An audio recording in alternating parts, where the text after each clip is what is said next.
Grab the loot. Welcome everybody to Grab the Loot. This is episode 9. I actually know which one it is because I will know what order I'm going to do it. I wouldn't know. Movies show. We're going to talk today about Monsters, Inc. Yes. And my buddy Colm Comes out this Tuesday on video. Let's see if I can get it out by then. By DVD. Video. Blu-ray or DVD? Yeah, no, I'm excited to talk about it. This is going to be a good one, guys. This is a kid episode. Movies. All right, we're here to talk about the 2013 release of Monsters University. This is the prequel to the 2001 hit Monsters, Inc. All right. It brings back our famous characters of James P. Sullivan, or as I call him, Sully. And Mike Wazowski. Look, it's Mike Wazowski right there. I'm blocking his face like they always do. It's directed by Dan Scanlon, who this is his first directorial debut, but he has worked on like Toy Story 3, Cars, and all that stuff. So he knew it was Pixar guy. I think bring back Billy Crystal, John Goodman, and Steve Buscemi as Randall. But I mean, basically the core of this movie, it's going to be great for children, but it's basically a Bad News Bears type of Revenge of the Nerds type of storyline. Absolutely. Yeah. Revenge of the Nerds is a great way to describe it because so we start off with Mike Wazowski, which is basically the main character of this movie for a good chunk of it, and then it filters into where Sully's there And how they came together. And how they weren't friends at all. Right. And Wazowski actually hated Sully. And then it kind of just, snowballs into just a really good story. I really liked it.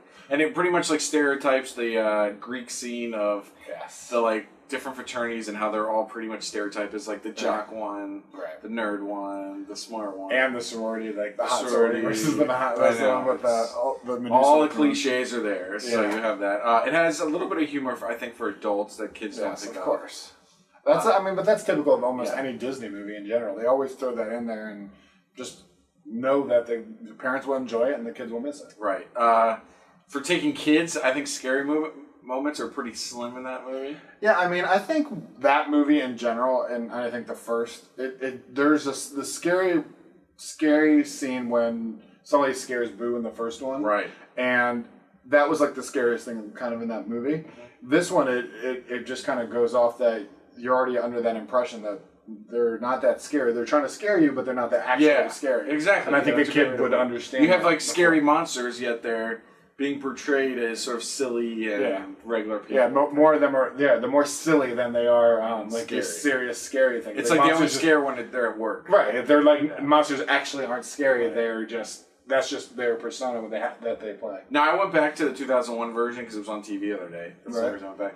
Just to see the difference between the hair of Sully's hair in 2001 versus his hair on this one. I mean, they did in 2001 a good job, but it's like almost like the hair is like robotic. Like it moves like a certain way each time. While in this movie, it's just like perfect, like real hair. In 2001 when they did that, people just were like, "Holy, how amazing is that hair?" And then you see it now, 12 years later. Terrible. And it's like it's terrible. It looks like he would have one of those static things, and he had static because all his hair is like.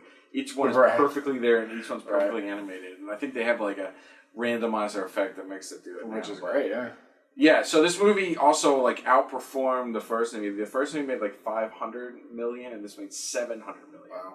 So they really got their money back, plus money back.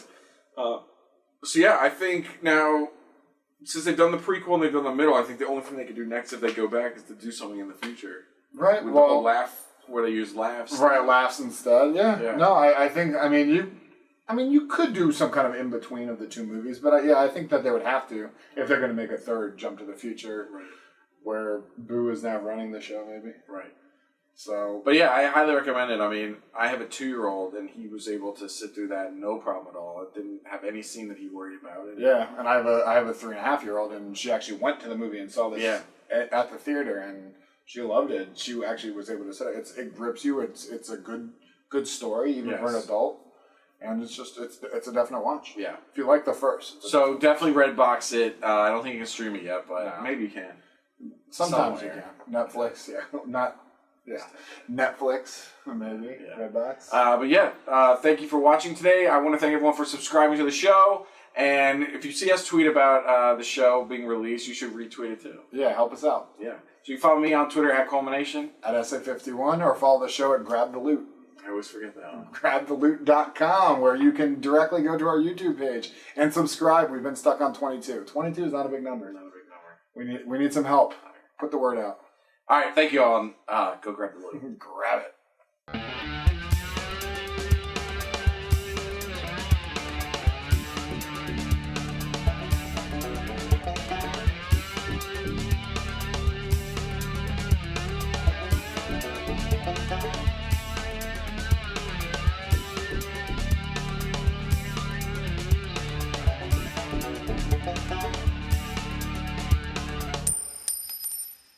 Grab the loot.